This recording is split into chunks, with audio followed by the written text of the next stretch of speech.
The atmosphere in Congress was unusually tense that morning. Reporters filled every available seat, and even members of the House who typically skipped committee sessions were now present, whispering among themselves. Everyone had heard the rumors, but no one knew exactly what Representative Jasmine Crockett was about to reveal. Crockett walked in confidently, dressed sharply, holding a folder so tightly it was clear, whatever was inside it, it mattered. "Chairman, Representative Crockett, you may begin your statement." She stood, slowly scanning the room before she spoke. "Crockett, thank you, Mr. Chairman. Today, I'm not here to make accusations. I'm here to present facts, facts that connect one of America's most powerful cultural icons, Sean Carter, known publicly as Jay-Z, to a series of back-channel political dealings that should concern every single American." A murmur spread instantly across the chamber. Jay-Z? Political dealings? Crockett, this isn't a hit piece. This is about transparency. We cannot claim to hold power accountable if we look the other way just because someone has influence, money, or fame. She pulled out the first document from her folder. "Crockett, this is a verified financial disclosure that shows a network of quiet political donations, not through Jay-Z directly, but through third-party entities under his business umbrella, all linked to lobbying for a federal media policy that passed last year." Cameras flashed. The room fell silent again. What was coming next would rattle the entire room, and maybe far beyond. The room had gone from curious to completely silent, no murmurs, no side conversations, just focused eyes and breathless anticipation. "Crockett, these donations didn't raise red flags initially because they were masked under LLCs that don't bear Jay-Z's name. But when you trace the money, and I have, it all leads back to Roc Nation subsidiaries." She held up a chart that displayed a flow of funds from obscure entities to high-ranking political consultants and lobbying firms. "Crockett, now here's where it gets deeper. Just weeks before the House passed the 2023 Media Oversight Reform Act, these LLCs poured over $2 million into a campaign aimed at shaping public opinion through social media influencers and targeted ad spending. And the result? A bill that disproportionately benefits a small group of entertainment conglomerates, including ones tied to Roc Nation partnerships. A few lawmakers shifted uncomfortably. Others glanced at their phones, likely already receiving messages from aides and journalists. Congressman Miller, whispering to his colleague, "Is she really suggesting Jay-Z shaped federal media policy?" Crockett, overhearing, "I'm not suggesting anything. I'm showing you what the paper trail says. This is no longer a cultural issue. It's a democratic one." She paused, letting her words settle before continuing. "Crockett, I respect Mr. Carter's artistic achievements. But when influence crosses into hidden political manipulation, we all have a duty to ask hard questions." Suddenly, a voice from the far end of the chamber spoke up, stern, defensive. "Congressman Rourke, Representative Crockett, are you implying criminal activity here?" "Crockett, I'm implying the public deserves answers.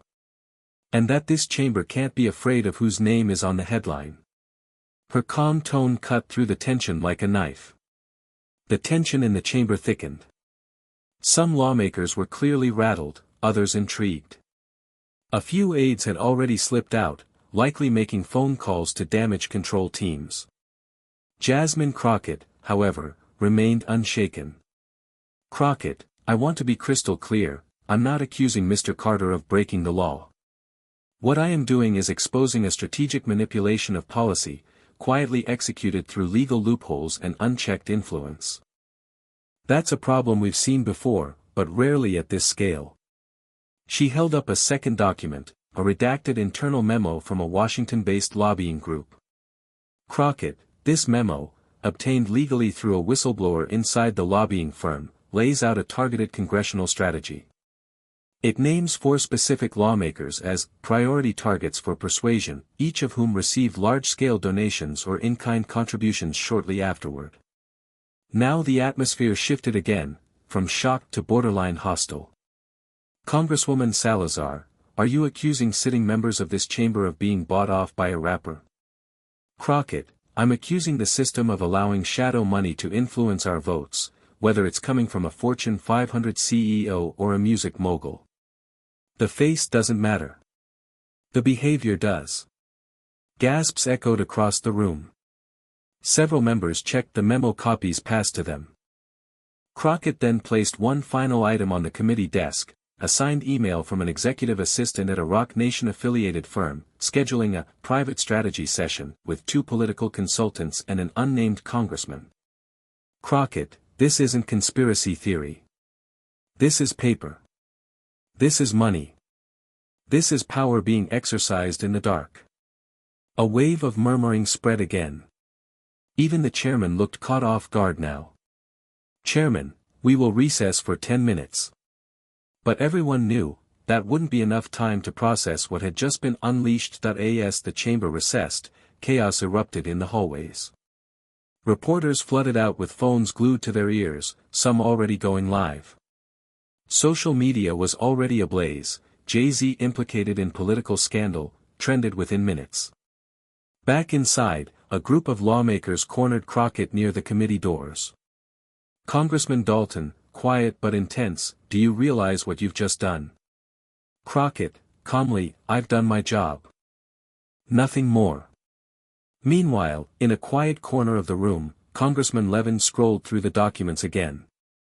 His expression was unreadable, but his lips moved slightly, like he was whispering the names on the memo to himself. 10 minutes passed, and the gavel struck again. Chairman, the hearing will resume. Representative Crockett, you may continue. Crockett, thank you. What I presented is just the surface. In the days ahead, I'll be introducing a formal request for an ethics investigation, not into Mr. Carter directly, but into the chain of influence and financial activity surrounding the passage of that bill. Gasps again. Crockett, I've also sent this information to the House Oversight Committee, the Senate Ethics Committee, and independent legal counsel for review. If there was nothing wrong here, we'll know. But if there was, we'll be ready. Suddenly, Congressman Rourke stood up. Rourke, this is outrageous. You're turning Congress into a stage for media theatrics. This is about fame, not facts. Crockett, without flinching, then let the facts prove me wrong. Until then, maybe we should all be less worried about fame and more worried about who's writing our legislation behind closed doors. Silence again. Even her critics couldn't deny it, she had come prepared. The weight of Crockett's words still hung in the air as lawmakers sat stiffly in their seats. Even those who had previously dismissed the early documents were now reading them with growing concern. The evidence wasn't sensational, it was methodical. Crockett, let's not forget, the Media Oversight Reform Act passed with overwhelming bipartisan support. Why? Because we were all fed a carefully curated narrative. But that narrative was engineered, not just by lobbyists, but by entertainment influencers who were coached, funded, and deployed for political gain. She held up a printed screenshot of a social media campaign with a #ProtectCreators slogan, seemingly grassroots. Crockett, this movement was billed as, for the people, but follow the money. Paid influencers, PR firms with direct ties to Rock Nation's digital partners, and posts that coincided perfectly with floor debates. Suddenly, Representative Klein, a freshman Republican, leaned forward. Klein, are you saying we passed a bill shaped by marketing strategies instead of congressional debate? Crockett, I'm saying we were lobbied by a machine that knew how to bypass traditional channels. And they didn't need to buy TV ads or send lobbyists to our doors, they bought algorithms, timing, and cultural pressure. And it worked. The gravity of her argument was starting to settle in. This wasn't just about Jay-Z. It was about a new form of influence, invisible, digital, and nearly untraceable. Crockett, we owe it to the people we represent to investigate not only how this happened, but how easily it could happen again. Because today it's a rapper. Tomorrow it could be a foreign government using the same tactics. Suddenly, a message was passed to the chairman, a folded note handed from an aide. He read it, then paused. Chairman, I've just received word that members of the Ethics Committee are convening an emergency meeting in response to this testimony. The room froze. It wasn't just talk anymore, the buzz in the room turned electric. A hearing that had started as routine was now spiraling into a national firestorm. Cameras panned back to Crockett as even her political rivals sat stunned, unsure how to respond. "Crockett, I didn't come here to spark outrage. I came to shine a light. If we don't hold the powerful accountable, whether they wear a suit, hold a mic, or run a billion-dollar brand, then what are we even doing here?" Her voice echoed, calm yet piercing. Just then, a staffer entered the room, whispering something to one of the aides. The aide leaned in to the chairman and nodded. The chairman cleared his throat. "Chairman, it appears we're receiving media inquiries at a rate we've never experienced before during a live session. The committee will continue, but will move into closed-door proceedings shortly after." A few lawmakers groaned. They wanted this public, especially now. "Crockett, before we move private, I want to leave this room with one final point." She clicked a remote. A large screen behind her flickered on, revealing a timeline graphic. "Crockett, this chart maps the correlation between public opinion shifts on the Media Oversight Reform Act and paid digital campaigns launched by firms linked to Roc Nation subsidiaries. The spikes don't lie. The bill didn't gain support organically, it was manufactured." She walked over and pointed. "Crockett, this was not illegal. But it was manipulative. And this is the gray area where democracy is dying." The room was dead silent. Outside, news anchors scrambled to break the story. On Twitter, hashtags like #CrockettReveals, #JZInfluence, and #DigitalLobbying were already trending worldwide. "Chairman, we will now recess and reconvene behind closed doors." As gavel struck once more, one thing was certain: Congress would never be the same after today. Behind closed doors, the atmosphere was even more intense. Gone were the cameras, but the stakes had only grown. Staffers were dismissed. Phones were off. This was now a high-level emergency discussion, one that could reshape the political landscape. "Chairman, Representative Crockett, off the record, do you have more?" Crockett, nodding yes. "What I shared publicly was just the foundation. I have internal communications, bank transfers, influencer payment contracts, and anonymized testimony from former staff inside 2 of the firms involved." She opened her briefcase and pulled out a secure flash drive, handing it over to the committee clerk. "Crockett, this contains all supporting documents. Redacted for privacy but verified through independent legal review." Congressman Klein, now visibly more serious than before, leaned forward. "Klein, why now? Why go after him?" Crockett, "Because no one saw this coming. That's exactly the problem. We're watching power evolve, from traditional lobbying to digital influence. Jay-Z isn't the enemy.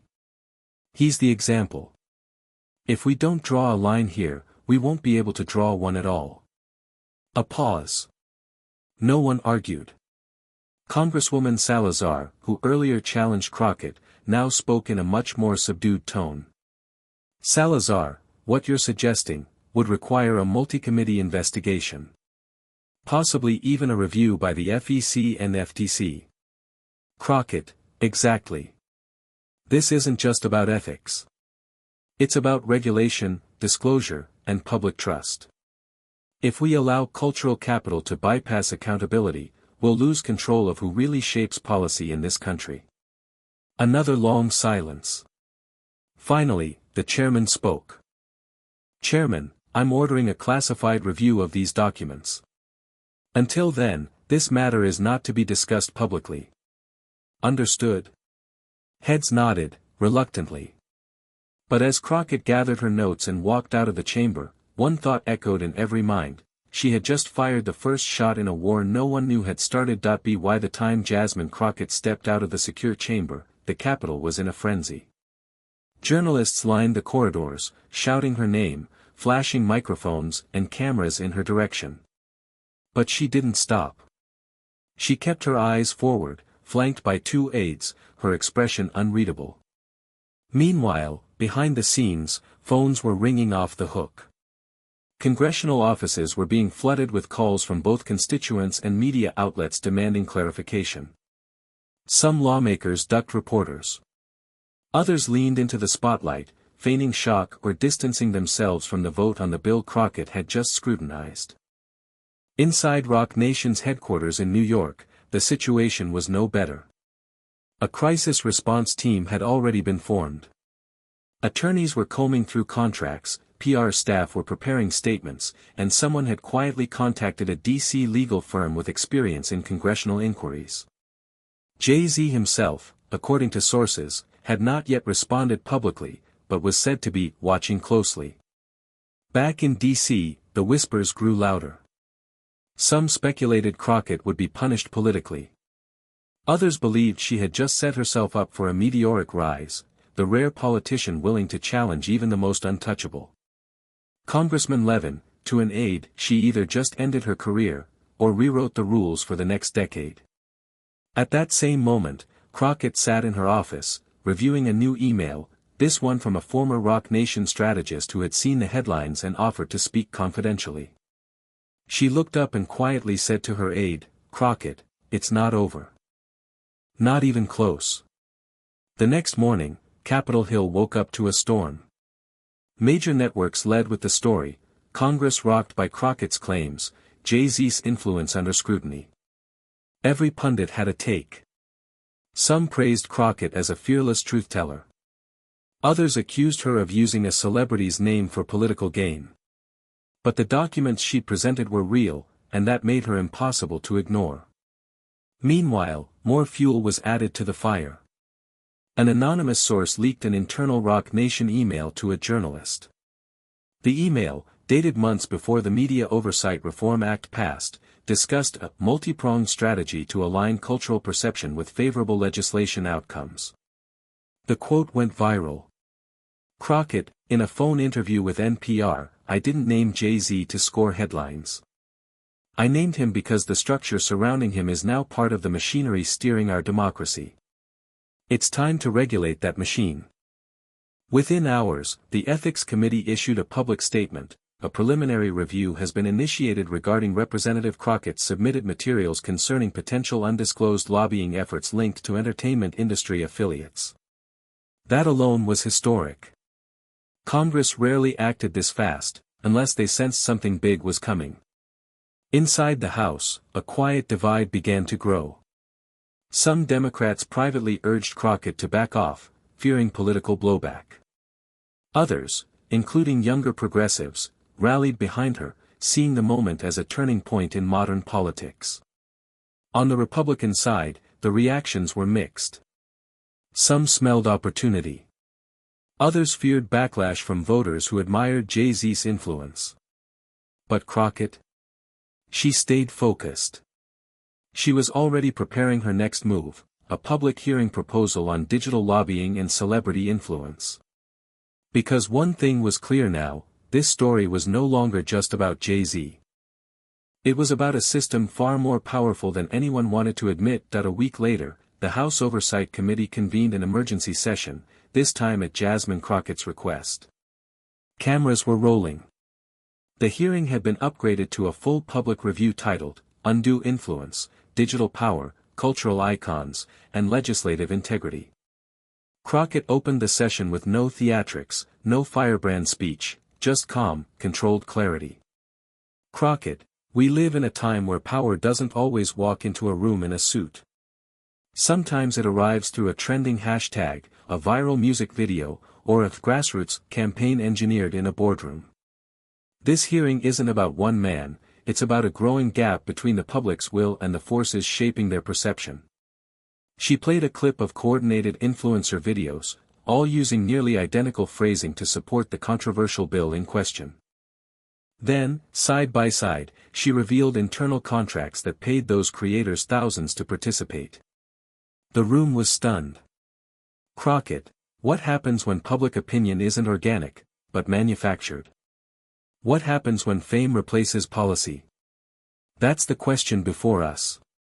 Over the following hours, testimony was heard from legal experts, transparency advocates, former digital strategists, and even one brave former Rock Nation affiliate, their identity hidden for safety. By day's end, both parties knew something had shifted. No one could ignore it now. Outside, the story dominated every outlet. Public support for Crockett soared.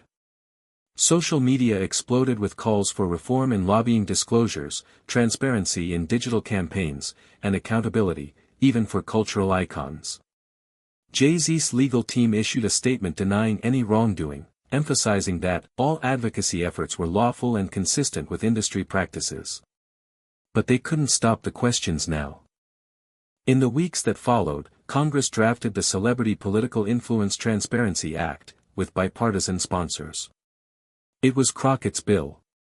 And while it would face battles ahead, one truth had become unshakable: Jasmine Crockett had stood alone, challenged power, and revealed the invisible architecture that had long gone unchecked. She didn't just shake Congress. She rewrote its rules.